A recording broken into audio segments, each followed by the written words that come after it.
I spent the best part of last year working on a documentary about my own happiness, trying to see if I can actually train my mind in a particular way, like I can train my body to end up with an improved feeling of overall well-being. Then this January, my mother died, and pursuing a film like that just seemed the last thing that was interesting to me. So in a very typical silly designer fashion, after years worth of work, pretty much all I have to show for it are the titles for the film.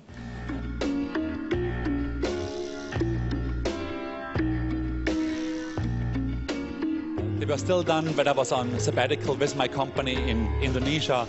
You can see the first part here was designed by pigs. It was a little bit too funky, and we wanted a more feminine point of view and employed a duck who did it in a much more filigree fashion.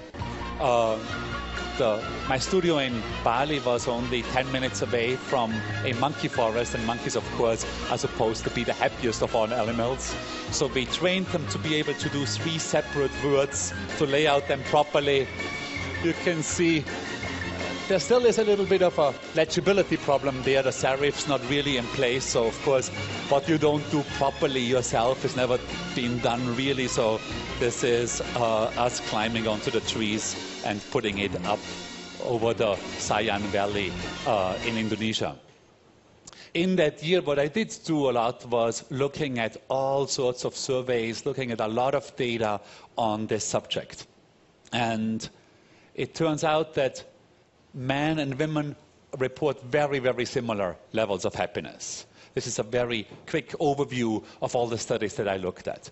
That climate plays no role, that if you live in the best climate in San Diego in the United States or in the shittiest climate in Buffalo, New York, you are going to be just as happy in either places.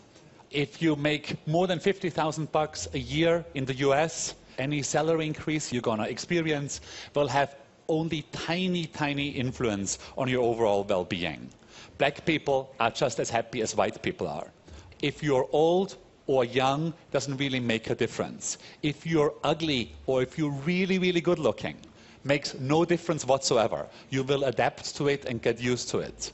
If you have manageable health problems, doesn't really matter. Now, this does matter. So now the woman on the right is actually much happier than the guy on the left, meaning that if you have a lot of friends and you have meaningful friendships, that does make a lot of difference. As well as being married, you are likely to be much happier than if you're single.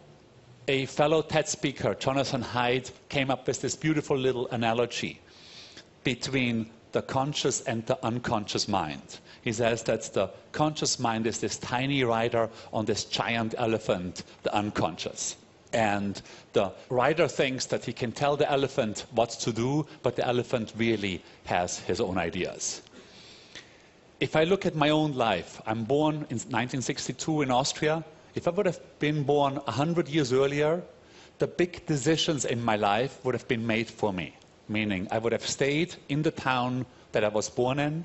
I would have very much likely entered the same profession that my dad did, and I would have very much likely married a woman that my mom had selected. I, of course, and all of us are now very much in charge of these big decisions in our lives. We live where we want to be, at least in the West. We become what we really are interested in. We choose our own profession, and we choose our own partners. And so it's quite surprising that many of us let our unconscious influence those decisions in ways that we are not quite aware of. If you look at the statistics and you see that a guy called George, when he decides on where he wants to live, is it Florida or North Dakota, he goes and lives in Georgia. And if you look at a guy called Dennis, when he decides what to become, is it a lawyer, or does he want to become a doctor or a teacher, there's chances that he wants to become a dentist. And if Paula decides, should she marry Joe or Jack, somehow Paul sounds the most interesting. And so even if we make those very important decisions for very silly reasons, and it is statistically true that there are more Georgias living in Georgia, and there are more Dennises becoming dentists, and there are more Paulas who are married to Paul than statistically viable. Now, I, of course, thought, this is American data, and I thought, well, those silly Americans, they get, influenced by things that they're not aware of. This is just completely ridiculous. Then, of course, I looked at my mom and my dad, Carolina and Carl, and grandmom and granddad, Josephina and Joseph. So I am looking still for a Stephanie. I'll figure something out. If I make this whole thing a little bit more personal and see what makes me happy as a designer, the easiest answer, of course, is do more of the stuff that I like to do and much less of the stuff that I don't like to do. For which it would be helpful to know what is it that I actually do like to do. I'm a big list maker, so of course I came up with a list. One of them is to think without pressure. This is a project we're working on right now with a very healthy deadline. It's a book on culture, and as you can see, culture is rapidly shifting around. Doing things like I'm doing right now, traveling to Cannes. The example I have here is a chair that came out of the year in Bali, clearly influenced by local manufacturing and culture.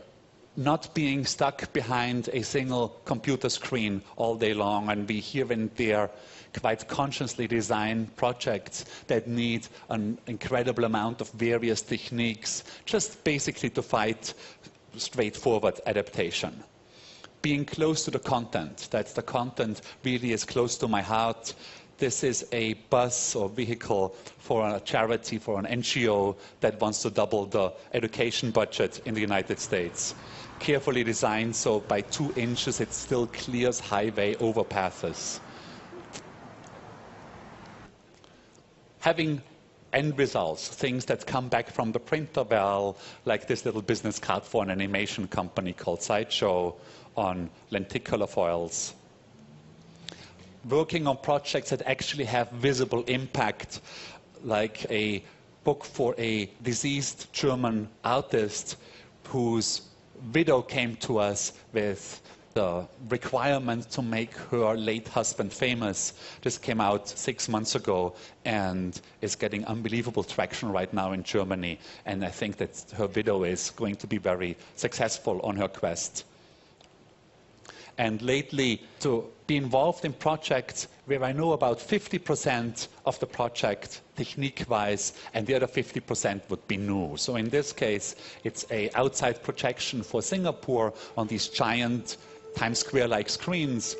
And I, of course, knew stuff as a designer about typography, even though we worked with those animals not so successfully. But I didn't quite know all that much about movement or film. And from that point of view, it turned into a lovely project, but also because the content was very close. In this case, keeping a diary supports personal development. I've been keeping a diary since I was 12, and I found that it influenced my life and work in a very intriguing way. In this case also because it's part of one of the many sentiments that we built a whole series on, where all the sentiments originally had come out of the diary.